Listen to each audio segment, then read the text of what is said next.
the Football Pod on Off the Ball in partnership with AIB. Proud supporters of the AIB All-Ireland Club Championships for men's football, hurling, ladies football and camogie, because we believe support is what gets you the life you're truly after. Well, that was a pretty good weekend of Gaelic football. Paddy Andrews, James O'Donoghue. The National Football Leagues kicked off this weekend, and I think we all enjoyed it. Did we? Some good stuff out there. Are we talking about, just before we get into that, like the real entertainment today, friends? We're recording on Sunday night. Hold on. I think we save this. I think we save it. We are back. Later. Are we back? Are we able to go there? Are we going to lose anyone else? I don't think we're out of the title race. Now. Stop. You're like Rio. Yeah, 15 games to go. But come it's on. all about Mayo. At least he can actually get hold of it. Yeah. Ugarte was insane. I think we are back. I think Amaran Kerry is the man. wasn't playing. Like, how could you not play Mayo? It's insane. What the fuck was Amaran at? Seriously. Like, this is, every day that goes by, his credibility just goes down, even further down the drain. I will give you two. Come on. Division 4. A minute. He should be playing Division 4 today. I'll give you two a minute at the end if you want to talk about Manchester United. Absolutely, happily, because it was a beautiful ending to the weekend. But there's just so much drama from the Gaelic football lads. We had 15 games this weekend. Longford and Waterford was canned, so that game was postponed due to the weather down in Dungarvan. But we had 3 games that were draws out of the 15, and 7 of the other 12 were decided by a score. Some of the most dramatic endings to games. There was big swings, there was comebacks, there was phenomenal 2-pointers, there was buzzer beaters. It was just a really interesting, entertaining, controversial at times return of the football leagues. What caught your eye, James? Where would you like to touch on before we get in depth on anything? I'll be honest, with the national leagues, I wasn't overly buzzing for the return because it just felt so early, and obviously we were swept away with the club scene, so it kind of crept up a little bit. But it's after catching fire from the start. I mean, I thought the last 2 days were just brilliant watching. So many games on, obviously with the YouTube and the +1s and the GA pluses. Like, you've so many games to watch. But I couldn't even actually get up to the Kerry game because I came out of Dingle with a chest infection. Okay. So I was wrapped up. What happened? What happened? That's understandable. That is understandable. You stayed there for 3 days, did you? I think I burned the candle at both ends and in the middle. But James, me and you stayed down, right? We don't know how, but somehow we lost Paddy that evening. He drove back home from Dingle on Tuesday night. He made it bad. I was devastated. I was crying, driving in the most hazardous road conditions, driving off that peninsula, thinking of you two lads and Paul and Dingle Gailey sitting in that pub on about, I'd say you drank about 6 pints of Guinness in 15 minutes. Yeah, I was still on, just coming off Dingle Main Street, and you're on your 4th pint, I'd say. So I was devastated. It's always hard leaving Dingle, but geez, on Tuesday evening, I would have loved to have stayed, I have to say. Not to sew it into Paddy, James, but describe that first point immediately after the pod. Oh, that first point didn't even touch the sides. It was delicious. And fairness to Paul, he put on a nice 2 pints and an old bit of grub. Yeah. And because we were kind of buzzing after the pod, you know what I mean? Because we knew it was good. We knew that the boys were excellent, so we were on a bit of a high. Do you remember, James? It was great, wasn't it? It was great, wasn't it? Because it was such an epic run. Like, any club that wins the All-Ireland is it's an amazing thing. But Dingle's story is nearly amplified just because the size of the town, the journey that team went on. And Paul, to be fair, for a man who'd been enjoying a couple of days of celebrating, I thought he was brilliant. Some of the insights into it, just the team story, the Irish language, what it means down there and everything. It was very well received, I believe. Anyone I've been speaking to, not just the Kerry folk, thought it was brilliant insight. From what a fairy tale stuff from him at his age to have done what he's done there, captain that team. So yeah, great story, but they know how to tell it too, and they also know how to make the most of the celebrations as well. They know how to party and put on a party in Dingle as well. Did you see that all 6 All-Ireland trophies that were won in Munster ended up in Dingle on Saturday evening. There was these glorious photos. You had the Ballymagallagher boys, the Gaeltacht boys, the Dingle boys, the Ballygunner boys, the Kilbrittain boys, and the Upper Church Drumban team, all outside Geaney's bar getting a photo and having the crack. So some turnover for Geaney's bar the last few weeks. Well, do you know what? They made up for it. They shut the pub for about 8 hours for us on Tuesday to make sure we got the recording in. But I'm making that back, I'd say. It was cool. All went well. We had a good crack.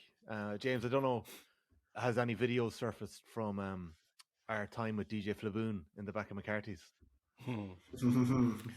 You were on the place with the cup. I was like, no, Tommy, man. My back. You want to park that up? No, you're not. Dingle. Tommy's just rebuilding bridges with the Kerry folk after this. Yeah. Paddy. You're a bit spicy last summer, but you're getting back there. You're getting no, back. we need to get on with the analysis of this weekend, Tommy. So you don't want me to paint the picture of what happened before we went home, and why my back is crippled. I turned around at one stage. James O'Donoghue couldn't hold all 3 cups. He had 2 of them. I did gestures, not have to. There were the hurling to cups me I had. to get down, hops on my back. It was great. I thought you were stronger, to be honest. I absolutely collapsed like a baby foal. We went 12 points beforehand. Killarney today, better than I expected it would be. I can't believe it, Jimmy. What a brilliant game. And you sitting on the couch, sitting on your arse as usual. Well, do you know what? I know that the listeners are giving out that we've been all about Kerry over the last couple of months anyway, or the last couple of weeks, because obviously of the club scene. So I didn't mind missing it because I wanted to watch Galway Mayo and actually get a good grasp of that. Brilliant and game, take the time to watch it. Like, so I actually thoroughly enjoyed that game. I thought it was a great game of football, proper football, end to end, kick passing on show by some really tasty players. I thought that Andy got Mayo's lineup right. I think they actually picked a strong team, everyone in their right positions. I like Kearney at wing forward. I thought Conroy in the corner was excellent. Byrne was a great debut in the other corner. Ryan who had 11 actually opened up so much space for those runs across the field so they could kick past more. It just looked right by Mayo this time. I don't know when the last time was they kicked 318. Like, I was actually looking back through their results. I don't think they've kicked 318 in a long time in a very competitive game. So they'll be delighted. Galway, on the other hand, played some good stuff as well, but just a little bit off. They looked a little bit more rusty than Mayo did, and I know they came back, they had the comeback, and they'll be delighted with that in a way. And even Joy said it after the game that he was happy with it. But it is easier to play when you're 10 points down. You know, like, you can throw the shackles off and start going for the goals and maybe take a few more risks. It's when the game's in the melting pot that you want to be, you know, doing the right things and making the right selections. So I was very impressed with Mayo. I think they're on the right road. I think Andy's going to do a great job with them, and that was probably the game of the weekend for me. Definitely of today's games anyway. It was the most pleasing thing is when you turn on the broadcast and you know it's in Salt Hill or anywhere on the West Coast in the third week of January, and you're thinking this could please, and particularly Pearse Stadium, this is going to be a disaster weather-wise, and it was pretty benign. Sun was shining. It was supposed to be lovely up there. It was supposed to be beautiful. It wasn't a huge gale force wind, which definitely, I was like, okay, we might get something good here. And you hit the nail on the head, Jimmy. It was clear from, it's no surprise the way Mayo approached that game, their style of play. We knew what Andy was as a player, what he believes in as a coach. We've seen glimpses of it with his Leitrim team and then with Monaghan as well. And he's seen it today, absolutely just let players play in deep. Tommy Conroy and Ed O'Shea inside, Dara Byrne playing around maybe top of the D, and let's look inside. First, they're scanning out to in. The first option is, can I kick this ball 40 or 50 yards? We know Mayo, traditionally, they have a brilliant running game. Paddy Durkin came on, Sam Callanan and these guys. It's been a bedrock of Mayo's successful times over the last decade. But it's clear, to keep it Ed O'Shea inside, we want to kick the ball in. And they got the rewards out of it. I thought it was, and that led to a brilliant game. I don't think Galway were that bad there, lads. I know, particularly third quarter, it looked like it was getting away from it, but they're missing a hell of a lot of players. They're missing most of their all-stars. Basically, yeah. And if you're Paul Joyce there, the two McDonoughs in either corner, I thought were both lively. I thought McDonough showed very well. Kieran Mulhern, is it Kieran Mulhern? Yeah. He's a player. A bit of the Matty Thompson about him, isn't there? Like that kind of playmaker. hits a brilliant pass into Rob Finnerty, and Finnerty blasts it over the bar. But you could just see he's looking to be that playmaker at number 11. These are all brand new players for Galway. And we know the camera kept coming to the stand, and you've Shane Walsh came on. Look, it's going to be a while before he's back up to speed. But Comer, Matty Tierney, all these type of guys. So for Joyce, we're pretty much a second string team. Yeah, it wasn't their best stuff, but they created a lot of goal chances. I think we pissed off at that. 7. That's 7, and I know we spoke to him in the off season. A couple of comments during last year's National League. He's not happy when his forwards are missing goal chances. Daniel Flaherty has 2 in the space of about 2 minutes in the second half. Like Mayo's goalkeeper gets man of the match, which tells a bit of the story. Yeah, Henley, he played well. I want to come back. Incredible 2-pointers. Some of his shot stopping was brilliant as well. So for Galway, look, I don't think any manager is going to be too pissed off on the first weekend of the National League, win or lose. It's about, there's definitely positives for Paul Joyce to take from that with some of those new players. That they're exciting. It looks like he spent years trying to get away from the Comer and Walsh thing and get these guys in. They could be a bit sharper in front of the post, but again, it's the 3rd week of January. And it looked like third quarter that could have been 10 or 12 points. Could have been. So he'd be happy with that. But Andy Moran and that Mayo team, you're right. You kind of felt they're going to have a strong league. You feel like they have a good bit of work done, but their style of play, you could see. I think Mayo will be a good watch. Yeah, definitely. I think 2 fellas come on for Galway as well, McGuinness and Shane McGrath. They're 2 fellas to keep an eye on over the next couple of weeks. When we talk about, the new kids on the block this weekend, and we're going to pick out a couple of players from across the leagues and the divisions, what about Andy Moran getting the likes of Michael Plunkett back, who plays a 6 from Rob Henley in goals, James Carr comes off the bench. Like, I'm not saying that necessarily these lads, Killian O'Connor, Conor Loftus is back in the panel.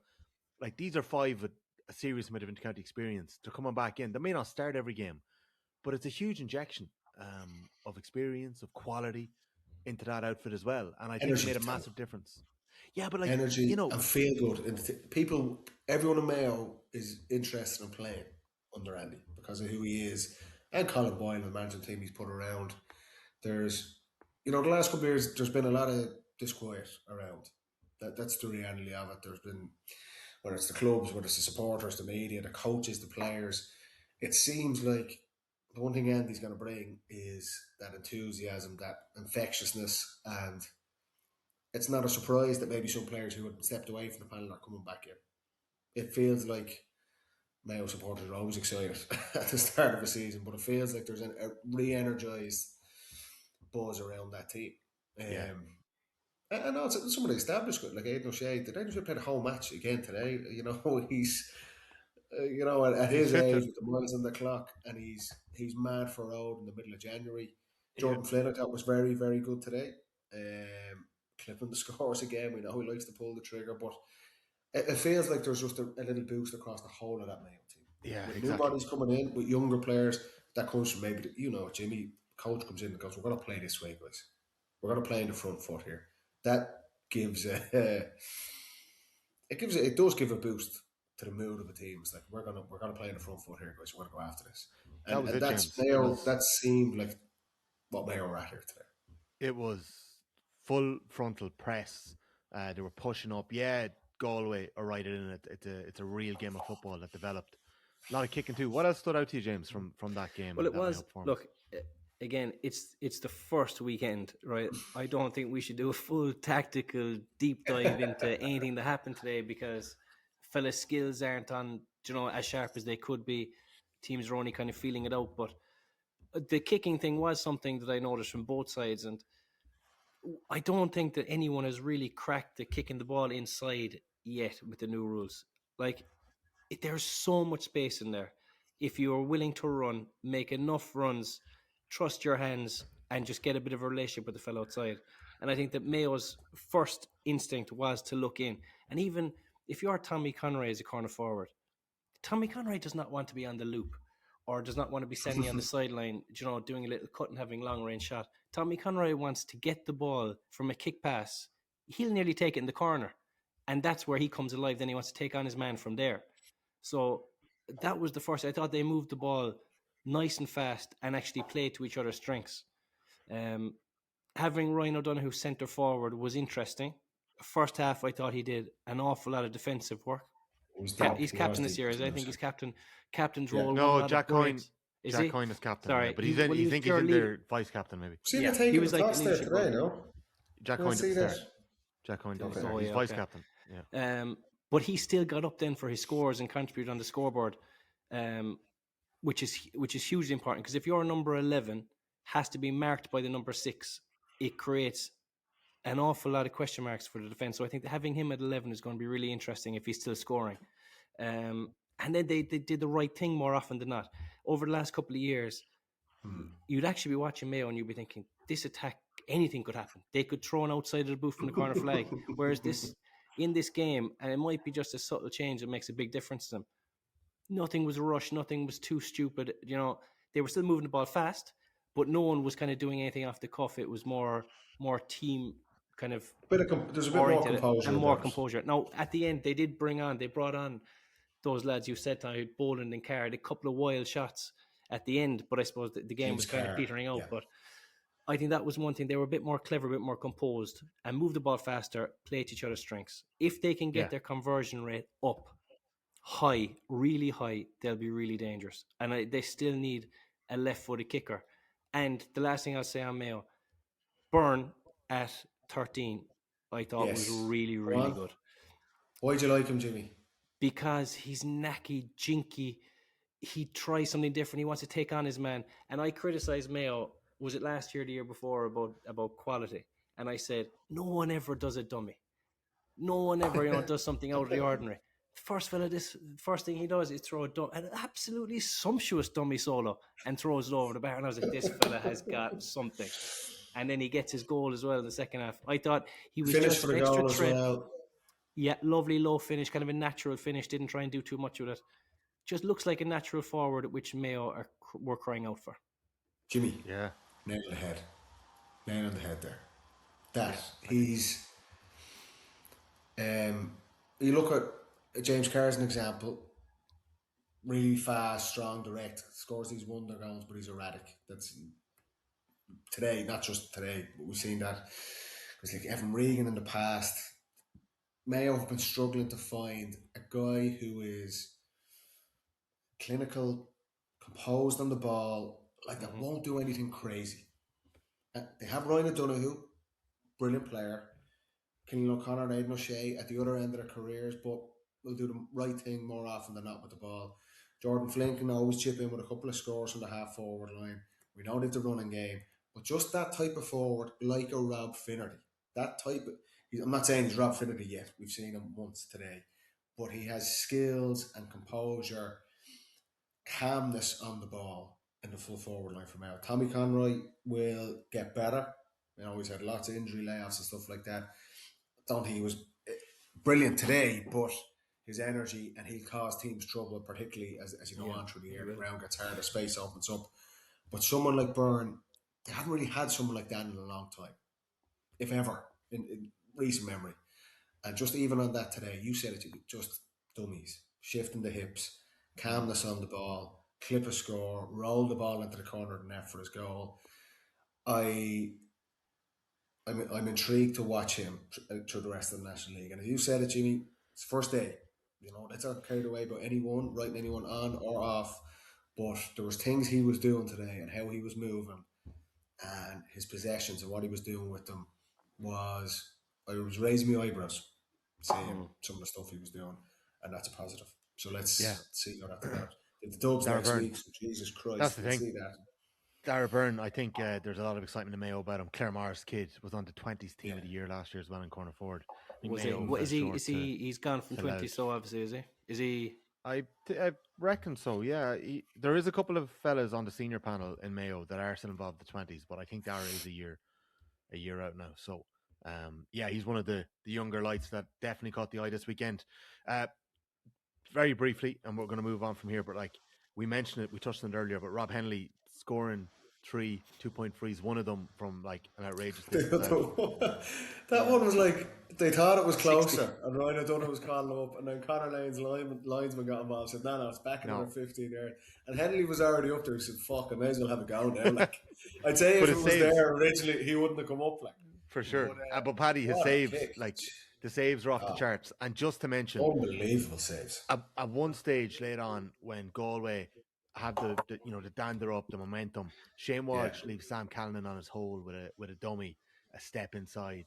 Callanan somehow recovers to make an unbelievable tackle / block at the end as well. So that was a huge moment as well in that game. These two, I'm sure, will meet at some stage later in the year. Paddy, you touched on the Dubs. I was in Croke Park Saturday night. Conditions were horrendous. They lost by 3 points to a Donegal side that were probably more comfortable, and then a 3-point win. The Dubs definitely gave a better fist of it in the second half, but Donegal had a stronger outfit out there and looked a lot better. They looked a lot further along, and Con started well, but Dublin's league, are they going to be, if they lose the next weekend out to Mayo, not getting ahead of ourselves, but if they do, suddenly you're 0 for 2. Does the pressure come on a little bit? Well, let's see how it pans out over the next couple of weeks. Kind of look at Dublin yesterday. Donegal were far better. 3 points is probably generous in how it went. We're kind of looking at this the same, not just for Dublin, but any of the new managers coming into teams. It's kind of really the first game. What are we getting a sense of? Are they doing different from the previous regime? So look at defensively, they're doing it different, or what are they doing different in attack? And Dublin last year were probably the worst team for taking advantage of 2-pointers and adapting and upgrading to the new rules. So saying, well, are they doing it different in the forward line? And it was pretty clear they were licensed to start pulling the trigger. Now, I know there was a big win there, and you're shooting into Canal End, but it was pretty clear that Ger Brennan has said to these guys, right, let's not be as cautious in front of the post. Yeah. They have a free inside, and Con turns around and kicks it back out. Stuff like that happens when you've actually spoken about it off the pitch. You can tell. So that's an interesting thing to look at. I don't think they were great in attack. Very narrow. Just the structure and the spacing up front was, look at, you were there, Tommy, but just watching on the telly, even the high behind. So that was probably easier to defend against for Donegal. But then you look, like Dean Rocker's involved, one of the smartest, most intelligent forwards and all that type of stuff. So no doubt they will be aware of that. And it's the first night out, but that's something definitely to work on in attack. You feel they are going to be reliant on Con. There's no getting away from that, so it's imperative he stays injury free. So there's plenty to work on up front. Defensively, I actually thought they were not bad in the first quarter. They were really aggressive, man to man, really well organised. You can see the communication. Donegal are a team who are very difficult to play against because, from a defensive standpoint, because they'll keep the ball in that basketball loop. They'll keep it and they'll keep it and they'll keep it. And it'll be Ryan McHugh and it'll be Kieran Thompson or Michael Langan and these guys, and they'll wait for someone to switch off. And Dublin for the first quarter were really, really good at defending that. Lots of new faces. So that was a positive again. You can clearly tell that's something they've worked on. But as the game went on, that second quarter, guys got tired. Donegal conditioning seemed like they were a little bit further ahead. And some of the newer Dublin players, getting their first run out, it's hard to play at that intensity. That's the challenge Donegal bring. And 15, 20 minutes is fine, but the next 40 could be torture. And I thought the goal was a perfect example. Shane Malone's goal. If you look at that, Dublin get turned over, Lorcan O'Dell gets turned over by Pat Morgan. Short kick out. And Dublin are trying to press up, which is the right thing to do against Donegal and be man to man. But if you're tired and you dive in, Niall Scully dives in, and even though it's on, I'd say 25 yards from Donegal's goal, he dives in, and now Donegal have an overlap. And straight away, against Donegal, the way they play, if you let them create an overlap, you're in trouble. Who was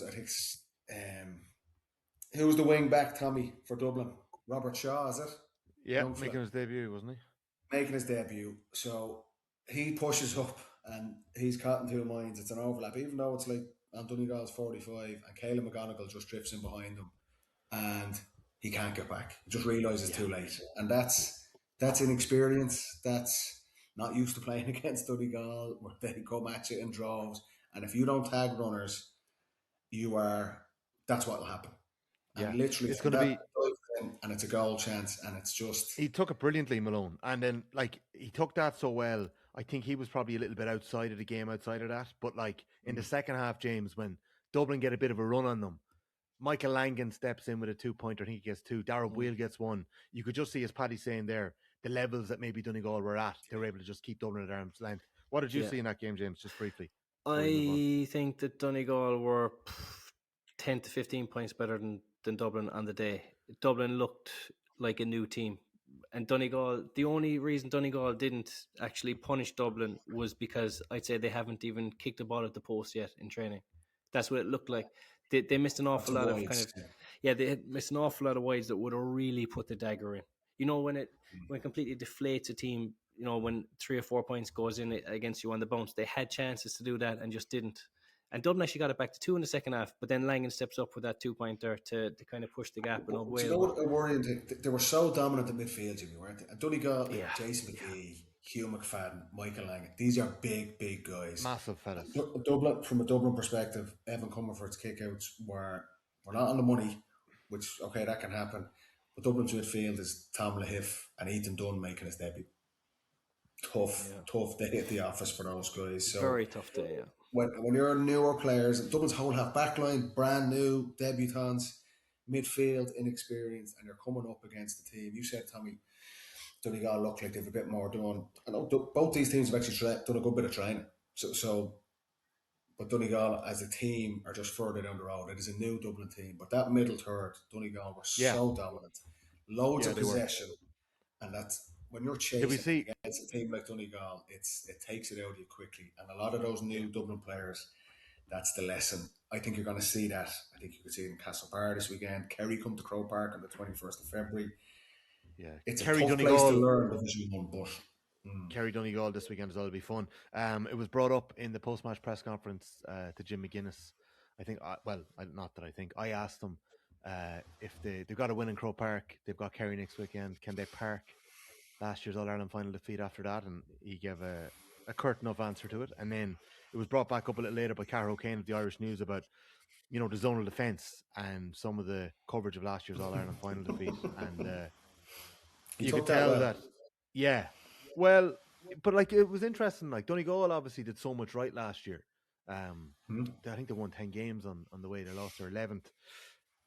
Did they mix it up any? Did it change? Are we going to see any of that at this time of the year? If he is going to change Anton, if they are going to change Anton, are we going to see it at all until next June, July? It was hard. I think it was hard to tell. It's hard to tell on television. Yeah, it is, the individual matchups and things.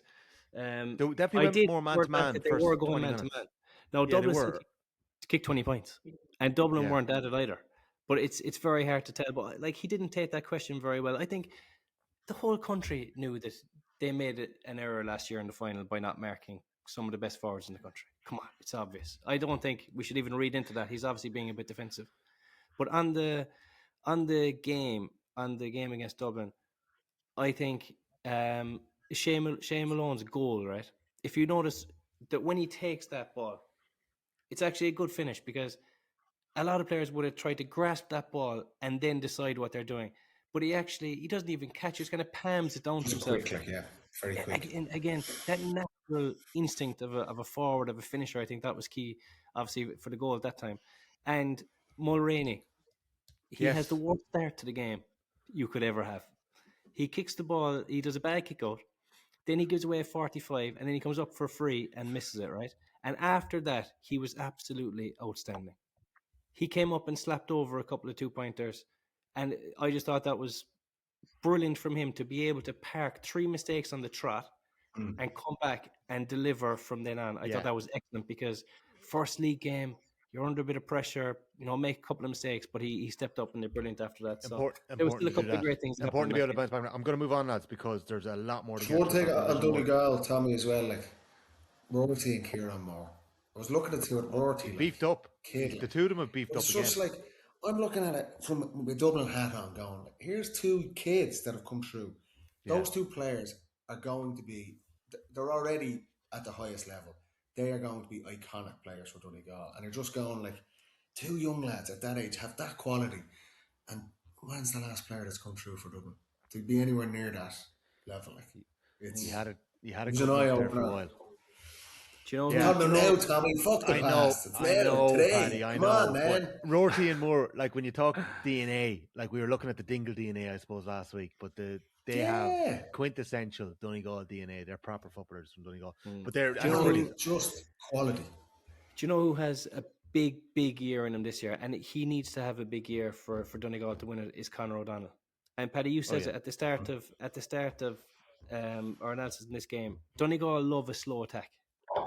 But Conor O'Donnell can turn a slow attack into a point in the flash, in a blink of an eye.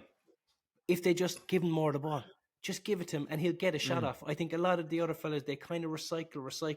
This Why was fella he has getting the that ball last lethalism. night, Jimmy? He's the key man in that second quarter. Why is he getting it last night? And why might that be a challenge for him in the summertime? Go on. Michael Murphy and Oisin Gallen. They're the guys who get on the end of it. If Donegal are having those attacks, and the third person even above Conor O'Donnell, and I agree with you, he's got that pace. He's a different player to Murphy, obviously. Similar to Gallen, maybe, perhaps. Probably even more dynamic to Gallen, but they've Kieran Thompson as well. That Donegal will keep these balls, and it's Ryan McHugh at the top of the D, and if they're held up, they'll pop it to Thompson for a 2-pointer. Otherwise, Murphy's getting it. And if Murphy's not getting it, Gallen's getting it. And Conor O'Donnell is the third man in line. Like last night, he was getting the possessions because he was pumped up the queue because those other 3 guys are missing.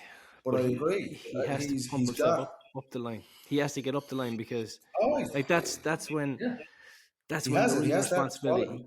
I think he has it. Yeah, he really has it. He can get a shot off in a phone box. He's able to kind of just manipulate his feet and get away from a man and pull the trigger. And I think if Donegal actually did a couple of faster attacks, they're so dominant in midfield that they're going to get the ball back again anyway. They don't need to take that long to get a shot off when they have fellas like Conor O'Donnell.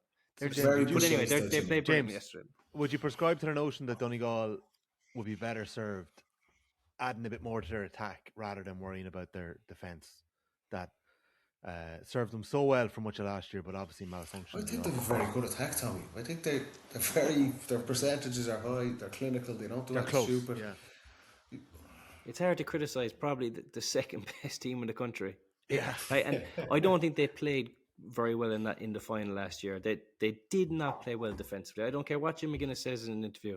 Paudie Clifford was not marked. McGuinness has to say that, lads. He's not going to go out and say it else. McGuinness can't all of a sudden in front of the national press and turn around and go start showing doubt in his methods. This is a guy who is so, and it works for them. He demands the most intense commitment to everything he says and everything he does, and they've had incredible success doing that. Yeah, those players, I've said it before loads of times, looking back on our successes of our team, you have to be like a cult. Everyone has to buy in, 1,000,000%. There can't be doubt. There can't be, do you know what, lads, you're right in the media, I fucked that final up. McGuinness cannot afford to do that. For sure. Maybe he doesn't believe in himself, but he's definitely ain't going to come out and say it. He needs to show what I say is gospel. Listen to me, lads. All fit, because the demands he puts on his players, we've heard about their training sessions, the sacrifices they have to make, and maybe that's the way it is. If you want to win the All-Ireland, you have to do those things. But McGuinness isn't going to turn around and start talking to the national media and go, do you know what, you were all right. I had a bit of a howler there. But hey, I stand by that question. It was a totally valid question, Tommy. I get it, because it's the fucking truth. The final was a bit of a disaster. You can't get away from that. But Jim McGuinness is not going to come out and say that. He's going to say, I suppose we're back-to-back Ulster champions. They were incredible for most of the season last year, but the final didn't go well. But he's going to show total and utter faith to Donegal supporters, and more importantly to his players. And if you want to see how it works and where it works, all you got to do is look at the Facebook video on Off the Ball of this clip, and it's like the Donegal Mafia are unleashed. There's like 250 comments saying, "Go on, Jim, fair play, Jim." They're all on board. They're behind it. Totally get his side of things. It's a big thing. It works. Okay, and I'm sure they're doing, and they're going to be right in the mix for the All-Ireland. Absolutely, for sure. Yeah. Okay, really, really briefly. Monaghan get a right clipping from Armagh today in Clonus, 127 to 18 points. Listening to Gabriel Bannigan afterwards, Armagh had a strongish team, but a couple of debutants as well. Monaghan were missing quite a few. 7 of Armagh scores in the first half came from Monaghan shots dropped short of attacks that broke down. So that was a big one there. And James, I know we're not going to linger much on Kerry Roscommon, but I think the Rossies deserve a mention because they're missing their Bridges contingent. They've got a new boss in Mark Dowd. I know Kerry are probably back a little later, but like 10 minutes to go. Kerry had been up twice by 6 or 7 points, but the Rossies go on a run. Derek Craig was absolutely sublime. When you see his scores later on, just good. Phenomenal. And Diarmuid Murtagh gets a fine goal as well. They're up late on, but we just have to talk about a fella that Jack O'Connor wasn't afraid to talk about, TK, Tomas Kennedy. I've got a message here from hands. Jesus Christ. The hands. But like for the goal and for the point at the end, the buzzer beater at the end. The point at the end, that ball is nearly uncatchable because it's coming down with snow on it. And obviously the defender is just going up to punch or to break or whatever. To actually pluck it and then come down and get the hands off. I mean, just before the buzzer, phenomenal score, and that would be so good for his confidence. Like the fact you've delivered. What is this kid like? The first start there in the league to get that winning point with a great bit of skill and a great bit of they really rate that in Kerry. The high fielding. That's a big. If you have that in your locker, you're a true footballer. Like if you're good in the air, and the fact he plucked it like that to put it over. Just unbelievable from what a start. It was class. And can I just mention how good is he, lads? Because you said that Jack O'Connor was bigging him up, which is very rare for a manager to big up any young player, particularly like Jack O'Connor, the experience he has. It's easy to say, look, we've loads of new lads coming in, but that straight away perked my interest going. This fella must have something about him. He's still under 20. He's underage this year. That's what I was asking. Is Byrne? He was on the team of the year with Byrne last year. Yeah. Yeah, like he's still very young, but if you're going to be learning from fellas, why not learn from Kieran Donaghy inside? Why not learn off Clifford, Paul Geaney? Like, this fella has people there who can bring him on an extra level of what he might have been, so he has all the potential in the world. All Irish Sport have the Spider-Man meme up with David Clifford and just the celebration there, but I was listening to Radio 1 to the Round the Goal, and the commentator actually mistakes Kennedy with Clifford. And I'd read it on Twitter. Kennedy scored a goal, but then he describes it that David Clifford fielded it from the skies and put it in. But he must have just thought that the body movement, the way he took it, the way he finished it from a ridiculous angle, that this guy was Clifford. But actually, James, comparison... He's better in the air. The real comparison is aerial. The real comparison, and this comment came in from Marty O'Leary, a good Clare footballer. Tommy Welch is who he reminds him of. A club mate of his as well in Cairns O'Reilly, right? There's a bit of that. Maybe I don't know who I could compare this fella to because he moves so well. He's very agile, very fast, good kicker, very good in the air. Tommy Walsh, very young, Jimmy, wouldn't he? Yeah, Tommy Walsh was unbelievable power. Yeah, Tommy was ball winner, but fast and strong. But I don't know, this fella's just a bit more agile or mobile or something, a bit, lighter. But then again, he's goal, so Jimmy, young. he could pirouette for his goal. Yeah, he could go any direction as a player. He could, he's everything, but kind of doesn't know what his thing is yet. He'll find his niche in that team, and he'll grow like that. So it's hard to know what he's like, but there has been a lot of excitement about him recently, coming from all directions. So what a start from to get that point. It was unreal. We said about Dara Byrne for Mayo, even though it's the first time we're seeing him nearly the national stage at senior level, you're seeing that goal, the way he catches it and spins, that's big men don't traditionally aren't really that able to do that. And then just the mentality, that's a scrum at the end of the match. There's about 15 bodies there. Cliffy is there, and this kid is coming going, I'll fucking catch that. Get out of my way. Yeah. This guy, he's got a great chance. He's got a chance. He does. He certainly does. That was just worth mentioning. But as we mentioned, the Rossies, good signs. Jack Duggan come off the bench as well, who's moved from Longford in recent years. His dad, Derek Duggan, was a Roscommon legend. And Jack, good to see Jack kicking a couple of points as well. An interesting one there. So we'll keep an eye on the Rossies over the next couple of weeks. Roscommon are playing Monaghan next weekend. That's a big one. game. Mayo are playing Dublin on Sunday. I'll be covering that one for Off the Ball. We've got Donegal and Kerry, a repeat of last year's All-Ireland final. I wonder will Jim McGuinness be asked about the All-Ireland final after that one. I think after that, it might be parked and it might be left. And then we've got keep Armagh and asking. Galway. Go on. I think we should keep Galway. bringing it up every week. What about that final? That final there, like, what happened there? Armagh and Galway on Saturday night. Lads, I'm going to take a really quick break. The pod is, of course, brought to you by AIB, proud sponsors of the Senior Club Championships in Gaelic football, hurling, ladies football and camogie. Support for the life hereafter. We'll be back right after this. We're going to go around the grounds and bring you some of the questions that you have sent in for Paddy and James.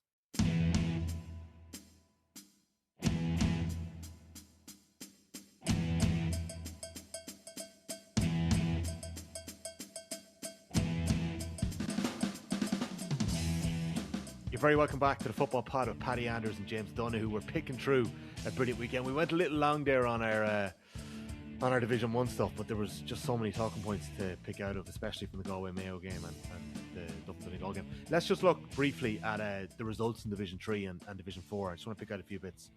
Wicklow 117, Leitrim 213. 114 of Wicklow's 117 came from frees. Mark Jackson with 4 2-point frees in the 45, and Owen Darcy with 1-5. Jackson nailing a monster 2-pointer at the end to win it. Tough on Leitrim, who have blooded a lot of new bodies again under Stephen Poacher. So be interesting to see how they got on this year under Poacher. So that was a 1-point defeat in Wicklow. Wicklow obviously heavily touted for promotion by Paddy Anders last week on the pod. Look, Rob, winning start, told you. London 21. Very clinical from dead balls. Interesting to see London and Tipperary drawing on the first night of the leagues as well. So London have been moving well across January and blooding a lot of players in the FBD league. So good to see that one. And then Antrim beaten by Carlow.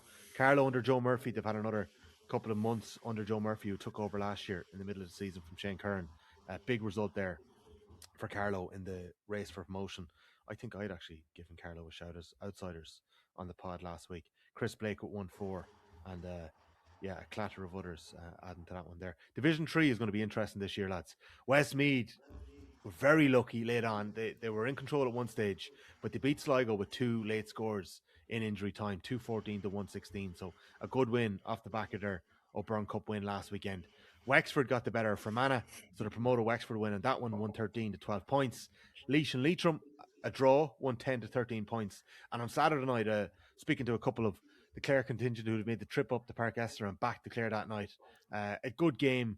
Down were probably, value for their win, 219 to 214, but it was a really competitive game of football. Down only pulling away late on. Oran Murdoch scoring a worldie of a goal and a brilliant 2-pointer from Daniel Guinness to kind of push them ahead when Paul Madden's Clare had Nick back in front. So it's going to be well worth keeping an eye on Division 3. This weekend we've got Limerick and Down, we've got Wexford up against Laois. Clare Westmeath on Sunday will be a cracker, as will Sligo against Fermanagh. And in Division 4 this weekend, Carlow Wicklow, Leitrim up against Waterford, who haven't played yet. As we mentioned, that Waterford-Longford game is postponed. Longford against London and Tipperary against Antrim. Okay, I want to move to Division 2. This afternoon, Cork were 7 points down in Porky Queeve to Cavan.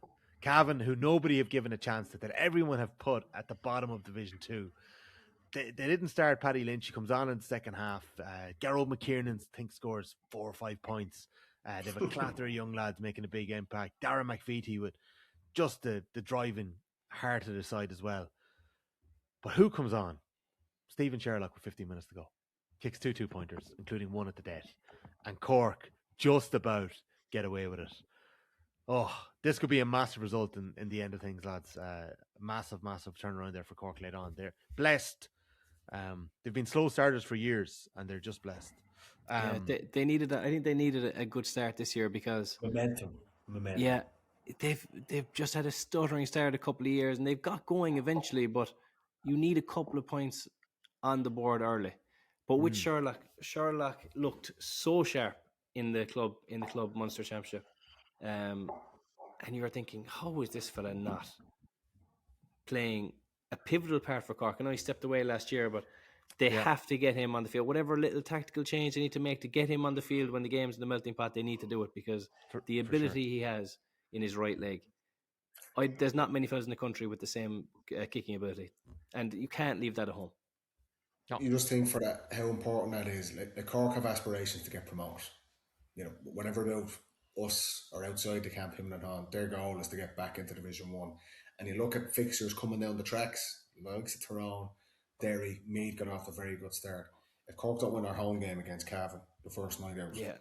you're right, the whole season, it's like, Yeah. that's a major goal for their season to get promoted. And a defeat today without that kick, that just puts them on the back foot straight away and just creates. Of all the teams that need momentum, Cork need it. So that is a massive, massive win for them. Huge. Because there's tougher tests coming out of the tracks, with all respect to There Kerry. are. Especially, they're on the road to Louth this weekend. Louth, another side that got a win. Louth are actually sitting pretty at the top of the table. A 5-point win against Offaly. They didn't have it all their own way. Offaly were right in the mix of that game, and Louth kind of had a late burst to pull away. And then, I think Offaly early on in that game too were playing very well. They were up by a point at half time, 12 points to 11, but Louth kind of ground them down. Gavin Devlin had 7 of their 20 stars on the bench.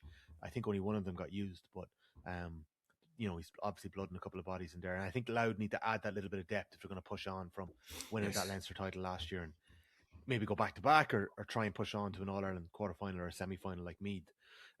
Speaking of Meath, very good win on Saturday. 19 points to 113 against Derry. Derry were actually pretty good, lads, but I think when the game got into the melting pot, they were missing maybe something around the middle third, and the fact that they haven't won a game and so bloody long hung over them. You said it, T. It was the same story, wasn't it? I've seen Kieran Meath speaking afterwards, like, Derry played well again, lots of good moments in the game, and it is, the longer it goes on, it does start to become a bit of a thing. You know, we see all their All-Ireland group games last year, they were in the mix, but just falling short. And you thought last night again, they put themselves in position. Meath were quite good, but Derry, McGuinness gets a couple of 2-pointers. You just feel, okay, right, you're the Derry of 4 or 5 seasons ago would have got that job done. Whereas this team is struggling just to get their noses over the line. Are they fundamentally missing something, James? Well, look, they were playing in Croke Park, right? They kicked 113. In bad conditions. Okay, but 113 is on the lower side of a return any day with the new rules. I feel like Derry are still, I think they're still operating almost in the old rules. When I look at them in attack, just to be critical on the first weekend is probably unfair, but there's nothing surprising about them. And this is a team where all their players were our favourite players a year or two ago. You know, the talent they have isn't to be questioned. You know, we're coming from midfield, even from centre back and McGuinness, it's their full forward line. But there's nothing different. It's really samey. It's really slow. It's hand passing. It's carrying the ball across the field yourself on a solo run. And I'm like, this must be really easy to defend against. They're never really looking in for that little pop pass or run off the shoulder. So I think their attack is stale, really, really stale. And I think once they get that going, once they play with a bit more freedom, a little bit more off the cuff, I think that can spark. Jimmy, are they going to? Well, they're Derry at their best, back-to-back Ulster champions. This was the challenge thrown at them, that they're too predictable up front. Yeah. And we've had how many managers since then? And we're still saying the same thing. I know. They were at their best, obviously, a couple of years ago. Then they win the National League under Mickey Hart. Yeah, true. Yeah, but I think that was the old rules. Penalty shootout was ruined them. They lost that penalty shootout. They had maxed out those old rules. They had mastered it. They'd completed the game. They have not transitioned to a bit more free-flowing, expressive football. That's how I feel about them. And they have the ability. I think it's a mindset. That's interesting. Yeah, no, that's really interesting. If we just go back last week, you were who said Derry will be under pressure here? Come on. You did. Tommy, get it out there. Who said that? Thank you. Come on, Paddy. I feel like Derry have probably been over the winter, hammering themselves mentally, going, we didn't do ourselves justice last year. Yeah. I think it's nearly the wrong thing. They need to nearly go for enjoyment and fun and praise each other and just lift that baggage that's weighing them down, that clearly is, and just go and play, I know what you're looking for. You're looking for Hakuna Matata football. He's been listening to the Disney playlist with Sophia. A little bit more of that. Derry Okay, still have so some. Derry still have some do. brilliant players. So and they were outstanding. And lads, Still something it there. was not looking good for Meath 20 odd minutes into that game. They were 1-5 to 3 points down. Eh? Yeah. Hey? Well, Meath hit them Meath for 11 do points. have that then, Tom. Meath do that. Meath go for the 2-pointers and They get the dander up. Play with gusto and just do something different. And obviously they have the pace and the energy and they're running off shoulders and their cuts. They have just a lot more going on. A lot more going wrong, but a lot more going on. And I feel that too. They're better to watch. They're great to watch. I don't fully trust. I don't fully trust what I'm watching though. Sometimes They're it's brilliant like, watch. oh god. Hey, but that is a brilliant. Like, you feel like that's nearly a head-to-head. Like Tyrone only draw with Kildare, and I will get Tyrone are playing Derry. Tyrone are playing Derry this weekend. Big result for Meath last night. That's their home game. They're playing in Croker, and they've got that win under their belts against an absolute promotion rival. So, I mean, they're a good watch. Me and Dub saying it, like, because there is that bit of fucking anything can happen here. Like, they ain't. They're not that structured. They're a little bit chaotic, but it's hard to defend against that. Exactly. Of course, you don't know what's going to happen. Yeah. They've got guys who pull the trigger. Jack Flynn back from injury. He's the latest one to come in, and there's a buzz around him. We said it all through last year. There's a buzz around Meath again. And it's been so long since. So what an exciting time for you, Tommy, and for all the Royals. Well, let's not get too much ahead of ourselves because you have to go back to the mid-60s for the last time that Meath bet Cavan in a competitive encounter in Cavan, and they're in Cavan next weekend. They drew there 2 years ago. They missed a late chance to win that game and put that stat to bed. Just to mention, like Jack Flynn, right? I'm not sure if you saw his point in the second half that like exits Crow Park, gets a little bit of snow on it and drops over the bar. It was one of the highest points I've ever seen kicked in Crow Park. Clifford did a couple of years ago in Porky Talbot Cup final, remember? Yeah, as well, he did. Yeah, monster scores. But his frees off the deck against the wind, they're so low. The trajectory of them, they were so low. So I thought that was quite impressive. Jordy Morris, little stingers, Shane Lowry stingers. Jordy Morris has pulled his kind of electric form from last year back into it. He scores this ridiculous 2-pointer against the wind in the second half, but he's trying to make things happen. Yeah. 2 or 3 times he could have taken easy points and he tries to create a goal. It doesn't work out, but you like to see that. And I just thought I mentioned as well, he's not a new kid on the block, but Cian McBride, you know, a lot of counties have lost players to the AFL and they come back and they made an impact. Cian McBride came back and wasn't able to break into Meath, wasn't able to make an impact. He's actually transferred up to his, I think it's his father's club or maybe his mom's club up in Donegal. So he's been playing his club football in Donegal, left the junior club in Meath last year. He's now in Donegal playing his club football. There's a bit more aggression coming out of him, a bit more fire. Big man again around midfield, and he makes a massive impact and goes straight on Conor Glass when he comes in and kind of nullifies Glass in the last 15-20 minutes. So just that was an interesting one yesterday. Kildare Tyrone, Paddy, Brian Flanagan's side are a couple of points down. They're a man down. One of their charges were sent off. We know we're bringing through a lot of young fellas. And Tyrone just don't put them away. Ethan Jordan kicks 1-9, gets man of the match. And McLaughlin, doesn't he? Yeah, he does look a fine. But Brian McLaughlin, number 10 on his back, kicks 9 points across the game. But his scores late on, he actually looks out in his feet a little bit. He wins a late free. He kicks 5 points in the melting pot. Some gorgeous scores and 2-pointers as well. Nice to see Kildare throw the shackles off a little bit too and go for it. It is, and it's like I see them nearly on a similar trajectory to Meath. They're like a year behind, having won the Talton Cup, but it's the type of game where if there's not a good buzz around, there's not buy-in from across the board, you don't get anything out of that game. Going to Armagh, tough conditions, not fancied anyway. Couple of new guys getting a game. Like if a team was not all pulling in the same direction, maybe the young lads are maybe left a bit out on their own, a bit hung out to dry. Things start going against you. You get a lad sent off. The thing can crumble pretty quickly. Whereas you can see from Kildare, that's what was surprising, the way they didn't close the deal in their Burn Cup final the week before against Westmeath. But I don't have them for promotion. None of us do in Division 2. But I'd say within the camp, they're backing themselves to get some. I think it's very tough division. Yeah, just the way. But that's the hardest game they've got out of the way. Tyrone and Armagh, for anyone else in Division 2, was the hardest game. And Kildare could have got something, easily could have got the full result out of it. So, without a doubt, we probably Division 1 earlier. We're not writing anyone off or saying anyone's brilliant or anyone's shite Yeah. at this stage of the year.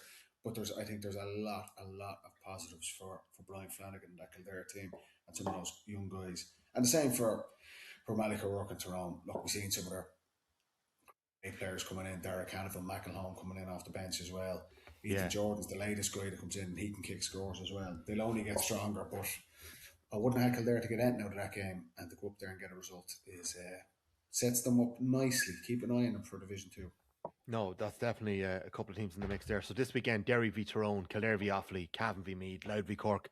Up on our Instagram, lads, I asked the question, put up a photo of a couple of the younger stars that have caught the eye. Dara Byrne, Kennedy, Shane Malone, Ethan Jordan, who's not necessarily young, but has had a big club campaign the last couple of years, and Fionn McDonough. They had all stood out those, and a couple of the comments in. Ronan Cassidy, 20 years old from Tyrone, had a great game. Owen Cully for Kildare caught the eye in corner forward as well. Kieran Mulhern, as we mentioned earlier on, from Galway at 11.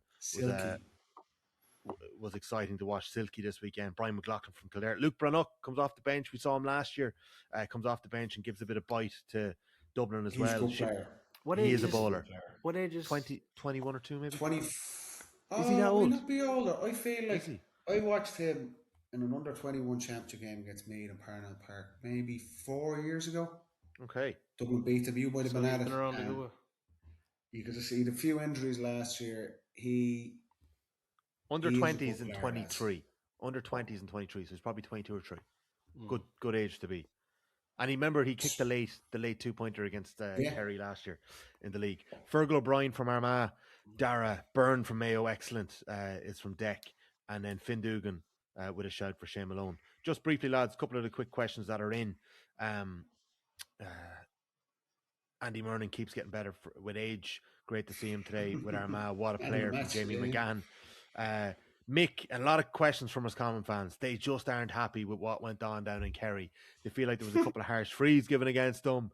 Jack O'Connor wasn't happy with Mike Breen getting stung for a 50-metre free, by the way.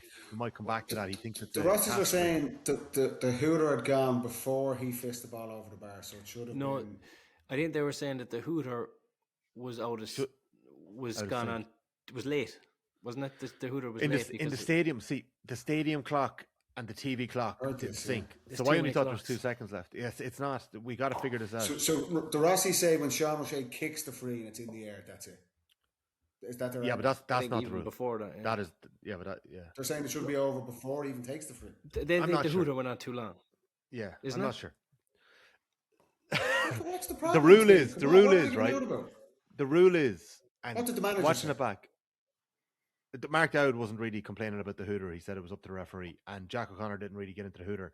He got more into the 50-metre free advancement that he absolutely despises. Social media, on Facebook, the Rossi fans on Facebook are getting into it. Yeah, the hooter one is just a confusing one, I think, because we changed the rule from last year. I kind of liked the way it was last year, and now it's changed that if the ball is in flight when the hooter goes, we let that go out, but as Tomas Kennedy catches that ball, the hooter hasn't gone. As he releases his fist pass over the bar, the hooter hasn't gone. It's the same. It same goes as while it's in the air. Yeah, so it worked, and it was a buzzer beater, and got away with it. But it was certainly close, and I think the fact that they got to sync. They got to sync all the. They got to sync it. They got to sync it because it's even a nightmare to watch it on TV. If this hooter goes out of the blue and it's on 69 minutes and 10 seconds on the telly or whatever, and it's in Irish. So you're like, what? It's ultra confusing. It's like, come on, man, what? Kevin says, Tommy, grow a pair of litre OG and start calling out blatant bias by refs when Kerry teams are playing. Scandalous decision not to give Roscommon a free for a tackle around the net. It's becoming a joke at this stage. This is a chap named Kevin who's actually from Quilty and Clare, and he's a Liverpool fan, so maybe that's why he's a bit salty this evening. But come on, Brendan Cawley is one of the top referees in the game. A one-moment incident or a free that possibly didn't go against you, I don't know. Come on. We're not going to go into that. We only have a go at umpires on this. We don't have a go at refs. Exactly. Couple of umpires not on their best day this weekend. We won't go into. We'll wait until it kind of gets a bit more serious. Keep that in the back pocket, Jimmy. Keep that in the back pocket. Damien Walsh says the new rules were brilliant from a Mayo fan. Podge, I love the usual pod, but please, boys, just spend an hour talking about United and Carrick. There you go. Tried to start it off with that, buddy, but sure, Tommy. We need to give Tommy's the people what they producer want. Yeah, They no, could, if United didn't have such a bad spell against Burnley, Leeds, fucking Everton, Wolves. Wolves. West No, Ham. to be fair though, Man, Amram would still West be in Ham. charge if that didn't happen. Yeah, So exactly. it's kind of double-edged sword. But if they did get even 6 points out of that, like, be looking right up the table. Be looking catching Villa. Lads, Yeah. listen to me. They are not out of this yet. They've no Europe, no distractions. Arsenal get caught up in the Champions League. Not out of the title race. Oh, stop. No, 15 we're not games to doing go. that. See, hey. Newcastle United had a 12-point lead in 96 and they blew it. Arsenal are 12 points clear. Yeah, that's Just just put it out Kevin there. Keegan. God. Arteta he's too busy on LinkedIn. He's going to get caught out. I'm Mark my cards. I'm just happy to take it game by Mark my game. words and mark your cards. I'm happy to take it game by game. To quote the Dubs in their pomp. You take four. You take four. For You're United. turning Stephen into Mahoney. Jim McGuinness in this show. You're turning into Yeah. Jim McGuinness there. Stephen Mahoney, Meath and Louth pulling waves in Division 2 and Donegal starting as they mean to go on. And Killer McHugh, I think, maybe sums it up. Why did they change the rules regarding the end of the game with the hooter? I think they could change that back again at the end of the league. Or Possibly. Yeah, we'll keep an eye on it and see what the happens. set plays. That's the reason behind it. Yeah, but I kind of liked it. But you know, we ended up having in the Set Meath plays Derry I thought game. were good, like it was like Yeah. I don't know. I didn't think just that was means a you big have issue. unlimited time for an attack. Yeah, maybe. But like Cliffy's score in the All Ireland final, that's such an iconic Yeah. thing, you know. Yeah. I don't know. I don't know if I'd change that. Any final thoughts from the opening weekend, from our time in Dingle, from Manchester United being back? I think we covered absolutely everything. We kind of did. We did an hour on a Sunday night. And we which is did good it. going. Tommy, Paddy we used Andrews. to do these shows in year one, and wasn't it like nearly fucking 2 hours? Yeah, And but you're that's rushing us because. along here, like. That's because That's Tommy because- was Doing- fangirling yourself and Andy. No, tell do me you know why it more was? about For his boots now. Do you know why it was? For his boots now, hasn't he? Like? It's because Andy was as bad as you when it came to talking, and James knows how to snap it. Come in with a snappy little line. You always know on these pods if we've watched the games or not. If we've actually watched the matches, then it's like it's a long show, and if we haven't, it's a 35-minute show. Paddy, best of luck tomorrow. Hosting the GA Plus show on a Monday, so it'll be interesting to see. Hey, what I'm you guys come gonna up with. doing Tommy. Like I'll be in your shoes tomorrow, seeing how Yeah. we move things. What time's it on? Is it A 4-hour show. live like, or what? Sorry. 1 o'clock on YouTube. GA Plus, The View. A couple of good guests. Porrick O'Hora, Soupy Campbell is coming on. Lovely. I think Paddy McBrady might be in to say a few words about Jim McGuinness. And you know, I'll be big on the hurling lads as well, so I'm going to do a bit of the hurling now. I look forward to Okay. seeing that. I look forward to seeing Do you get 3 points for a goal in hurling as well? You do. Yeah, their 2-pointer is different. It's a bit further out. Their 2-pointer is further out. They did the Make rules sure you know thing. about They have that. a hooter. What's their hooter? Was there a hooter today? Like? There's no cards in hurling either. Okay. No fouls. Kenny No won. Who won cards. it last year? Kenny. Crack on. Shefflin. You know, you're talking to Owen Kelly, so they won it last year. Owen Kelly. Tip. Sorry. Tip. Paddy Andrews, James O'Donoghue, thank you very much. We're back. The pod. Thank you, Tommy. We're into season 6, lads. So, Season is fair back. play. The season is back. Thanks to gonna be a everyone for good year, tuning in, lads. as always, and we will be back next Monday. Be good, boys. Cheers, boys. Good night, friends.